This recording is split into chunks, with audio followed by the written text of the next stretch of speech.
నమస్తే, welcome to Suman TV. సాధారణంగా doctors అందరూ కూడా సజెస్ట్ చేస్తూ ఉంటారు. ఫిట్‌గా మీరు ఉండాలి అనంటే బాడీకి ఏదో ఒక యాక్టివిటీ ఉండాలి అని చెప్తూ ఉంటారు.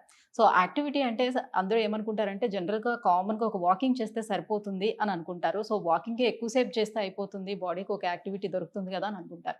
నిజానికి ఎక్కువగా వాకింగ్ చేయటం వల్ల కూడా మోకాళ్ళ మీద బర్డెన్ పడే అవకాశం ఎంతవరకు ఉంటుంది? కీళ్ళు అరిగిపోయే అవకాశం ఎంతవరకు ఉంటుంది? ఈ విషయాలన్నీ అడిగి తెలుసుకుందాం. మనతో పాటు ఉన్నారు ఈపీఆన్ పెయిన్ మేనేజ్మెంట్ జూబ్లీ హిల్స్ నుంచి డాక్టర్ సుధీర్ ధారా గారు. Hello sir. హాయ్ అండి. సార్, వాకింగ్ జనరల్‌గా అందరూ యాక్టివిటీ అంటే ఎక్కువగా ఇష్టపడేది, చెయ్యగలిగేది వాకింగ్. రైట్. కొంచెం పెద్ద వయసు వాళ్ళైనా సరే వేరే యాక్టివిటీ మేము చేయలేం గదా! కాబట్టి వాకింగ్ చేస్తాము కాస్త ఎక్కువగా అని అనుకుంటారు. నిజానికి వాకింగ్ చేయటం వల్ల సమస్య ఉంటుందా? మోకాళ్ళ పైన దాని ఎఫెక్ట్ ఎంతవరకు ఉంటుంది? ఎంతసేపు చేయాలి వాకింగ్ అనేది? ఫస్ట్ ఆఫ్ ఆల్ వాకింగ్ ఎందుకు చేయాలి? బాడీ వాకింగ్ యాక్టివిటీ కోసం. యాక్టివ్ అంటే బాడీలో ఉన్నటువంటి అన్ని కీళ్ళకి కొంచెం ఫ్రీ అయిపోతాయి జాయింట్స్. యెస్. అవుతాయి వాకింగ్ వల్ల? ఫ్రీ అయితే ఏం లాభం? వీటన్నిటికీ ఆన్సర్ ఏంటంటే మెడికల్గా ఎవిడెన్స్ ఏంటి? వాకింగ్ చేయడం వల్ల మనము దీనికి డైరెక్ట్ ఇంత హెల్త్ బెనిఫిట్ ఉందని ఏ ఆర్టికల్స్ లేవు. స్టడీస్ ఉండాలి కదా. ఎవిడెన్స్ అంటే ఏంటి? రీసెర్చ్. ఎక్కడా లేవు. కానీ వాకింగ్ చేయొచ్చా? చేయాలి. కానీ వాకింగ్ని ఎలా కన్సిడర్ చేయాలా? వాకింగ్ని అమృతంలా కన్సిడర్ చేయకండి. ఈరోజు నేను కేబీఆర్ పార్క్లో అన్ని చాలా చాలా ఉన్నాయి. ఫ్యాట్ బర్న్ ఎందుకు అవ్వాలి? అంటే ఇప్పుడు 100 కేజీలోడు వాకింగ్ చేసేస్తే టపామని 80కి వచ్చేస్తాడా? లేదంటే 100 కేజీలోడు ఎన్ని సంవత్సరాలు వాకింగ్ చేస్తే 80 కేజీలకో 70 కేజీలకో వస్తాడు? దాని మీద ఏమీ రీసెర్చ్ లేదు.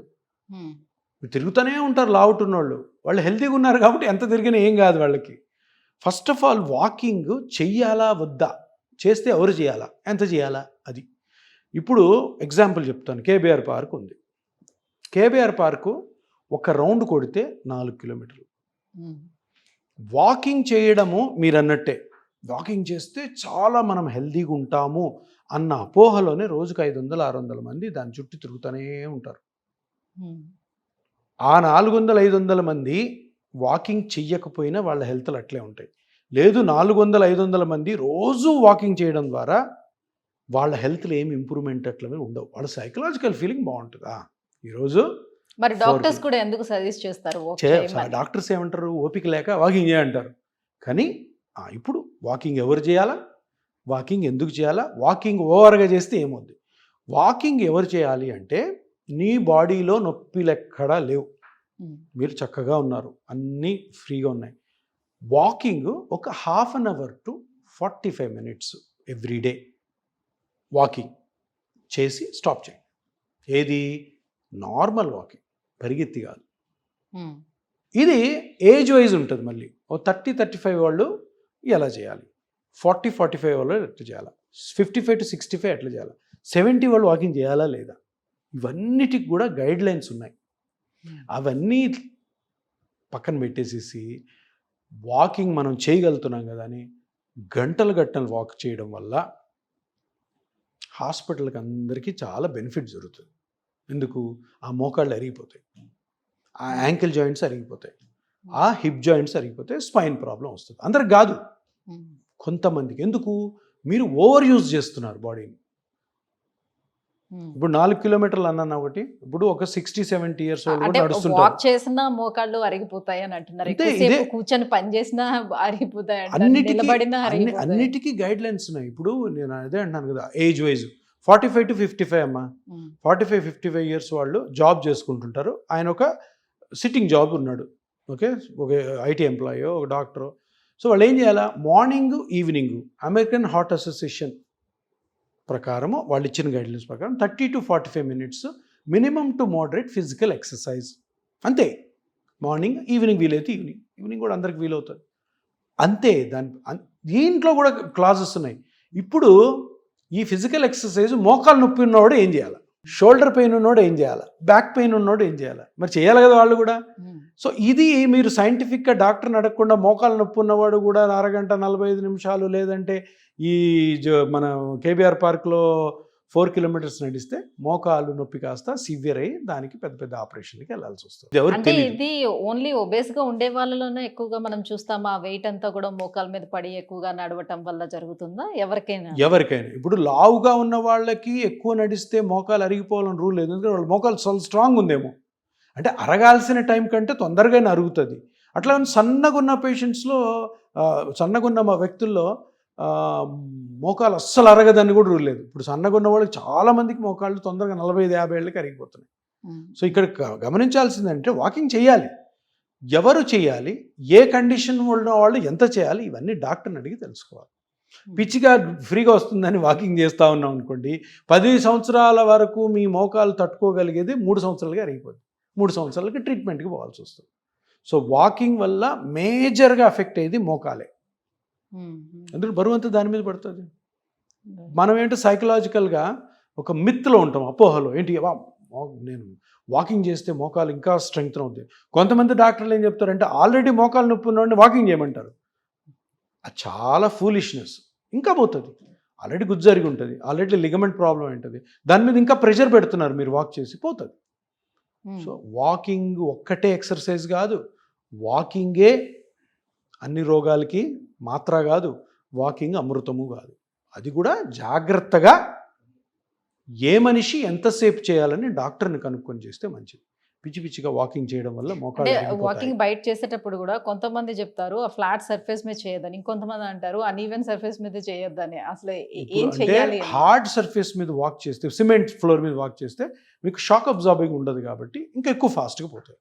కొద్దిగా గ్రాస్ ఉన్న దగ్గర, గ్రౌండ్లో మంచి ఫుట్వేర్, అంటే కొంచెం కుషన్ ఉన్న ఫుట్వేర్, షూ, మామూలుగా చొప్పులతో నడిస్తే హార్డ్గా ఉంటాయి కదా, అప్పుడు ఏమవుతుందంటే మెకానికల్ ఇష్యూ, ప్రెషర్ ఎక్కువ పడుతుంది. ఆ ప్రెషర్ ఏమో యాంకిల్కి ట్రాన్స్మిట్ అవుతుంది, యాంకిల్ నుంచి నీకి ట్రాన్స్మిట్ అవుద్ది, నీ అరుగుతుంది, యాంకిల్ కూడా అరగవచ్చు. సో కొంచెం కుషన్ ఉన్న దాంట్లో మితంగా వాకింగ్. మళ్ళీ ఇక్కడ కూడా టైం ఉంది. ఊరికే గంటలు పని లేదని చెప్పి, లేదా ఇంకొక గంట నడిస్తే నేను ఇంకో 10 సంవత్సరాలు బతుకుతాను అన్న అపోహలు మటుకు ఉండకండి. దానికి దీనికి సంబంధమే లేదు. వాకింగ్ చేసేవాళ్ళు డాక్టర్ గారిని వాళ్ళ ప్రిస్క్రిప్షన్ తీసుకొని, సార్ ఎంతసేపు నేను వాక్ చేయాలి, నాకు ఈ ప్రాబ్లం తెలుసుకుంటే మంచిగా ఉంటారు. అనవసరంగా మీ మోకాళ్ళు అరిగిపోవు. Right sir. సో మరి మోకాల నొప్పులకి చాలా ఫేమస్ మన దగ్గర ట్రీట్మెంట్ పిఆర్పి. సో పిఆర్పి అనేది కేవలం మోకాళ్ళలో అరిపినటువంటి గుజ్జుకు మాత్రమేనా? అసలు దేనికి చేసుకోవచ్చు పిఆర్పి అనేది? ఇప్పుడు అదే మనం ఇప్పుడు వాకింగ్ చేస్తుంటాం. మనం వాకింగ్ చేస్తుంటే కొంతమంది యంగ్స్టర్స్లో వాళ్ళు కొంచెం ఫాస్ట్గా పరిగెత్తడం చేస్తారు కదా, లిగమెంట్ ఇంజురీస్ అవుతాయి. వాళ్ళలో గుజ్జు అరగదు. గుజ్జు అన్నదంతా 45 తర్వాత, 30-35లో ఏదో పరిగెత్తుంటారు, ట్విస్ట్ అవుతుంది, పడతారు. అబ్నార్మల్ షూ వాడడం వల్ల నీ జాయింట్ పెయిన్ స్టార్ట్ అవుతుంది. వచ్చి అంటారు, సార్ నేను రోజు జాగింగ్ చేస్తాను 45 మినిట్స్, అయినా కానీ ఎందుకు నొప్పి వచ్చింది సార్ నాకు? దానివల్ల వచ్చింది, ఏదో అబ్నార్మల్ ట్విస్టింగ్ జరిగింది, అబ్నార్మల్ ప్రాబ్లం జరిగి ఉంటుంది. సో మోస్ట్లీ అటువంటి యంగ్స్టర్స్లో it is because of ligaments. ACL అని ఉంటుంది, anterior cruciate ligament.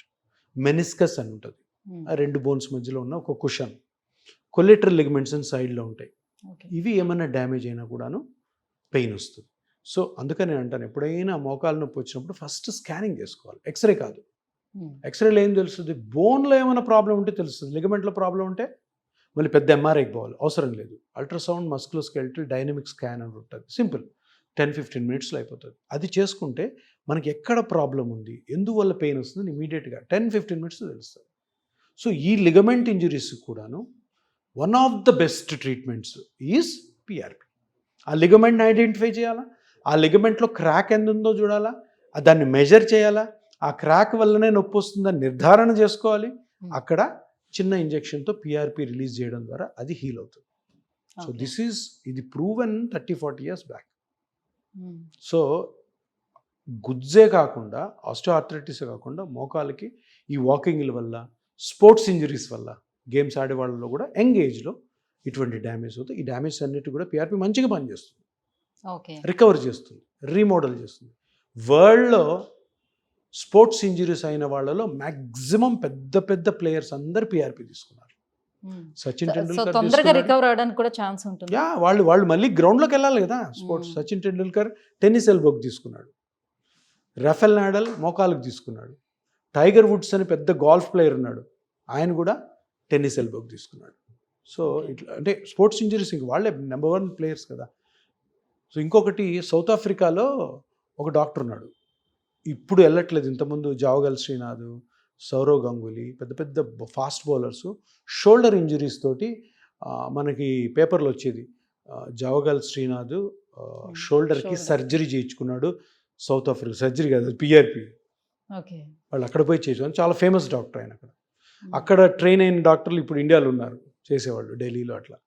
So PRP అంత ఫేమస్ అప్పటి నుంచి కూడా స్పోర్ట్స్ ఇంజరీస్కి. సో ఇప్పుడు పిఆర్పి ట్రీట్మెంట్ తీసుకున్న తర్వాత కూడా వాళ్ళకి మెడికేషన్ ఏమైనా సజెస్ట్ చేస్తారా? వాళ్ళు వేసుకోవాల్సిన నెసిటీ ఎంతవరకు చిన్న ఉంటుంది? చిన్న మెడికేషన్స్ ఉంటాయి, విటమిన్ లాంటివి అంతే.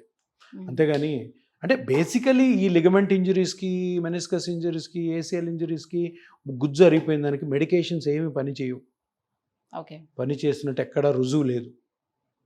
కాకపోతే కొంచెం కాండ్రో ప్రొటెక్టివ్ అని ఆ గుజ్జు, పెరిగిన గుజ్జుని కాపాడడం కోసం, పెయిన్ తగ్గడం కోసం మైల్డ్గా అనాలిసిక్స్ అవి పెడతాం తప్పితే ఆ ట్యాబ్లెట్స్ ఏవైతే వాడుతుండడం వల్ల మీకేదో మోకాలు సెట్ అయిపోతుంది, కంప్లీట్ రికవర్ అవుతుంది అని దశాబ్దాలు వాడుతుంటారు మందులు. చాలామంది వాడుతుంటారు. మ్మ్. నేను వచ్చే పేషెంట్ వచ్చి అడుగుతారు, సార్ 5 సంవత్సరాల నుంచి నొప్పి ఉంది సార్ అంటే, 5 సంవత్సరాలు ఎందుకు ఉందమ్మా నొప్పి? ట్రీట్మెంట్ తీసుకుంటూనే ఉన్నాను సార్. ఏం ట్రీట్మెంట్? ట్యాబ్లెట్లు. మ్మ్. ఏం చెప్పి ట్యాబ్లెట్లు ఇస్తారు? ఏదో లోపల గుజ్జు పెరిగిపోతుంది, నీకు తగ్గిపోతుంది. అస్సలు తగ్గ, ఎవరు నమ్మకండి. మ్మ్. మోకాల్లో నొప్పి వచ్చింది, ఆ నొప్పి 15 రోజుల కంటే ఎక్కువ ఉంటే మోకాల్లో ఏదో ఒక డ్యామేజ్ అయినట్టు, ఆ డ్యామేజ్ని స్కానింగ్ చేసి కనుక్కొని దాన్ని ట్రీట్ చేసుకో. అంతేగాని PRP ట్యాబ్లెట్ల చేసిన వల్ల తర్వాత- కానే కాదు. సో పిఆర్పి చేసిన తర్వాత ఫిజియోథెరపీ నెసిటీ ఎంతవరకు ఉంటుందో, అలాగే డైట్ కూడా ఏమైనా సజెస్ట్ చేస్తారా? ఎస్, ఫిజియోథెరపీ చాలా ఇంపార్టెంట్. ఫిజియోథెరపీ అంటే ఏదో ఫిజియోథెరపీ కాదు, ఎక్సర్సైజెస్.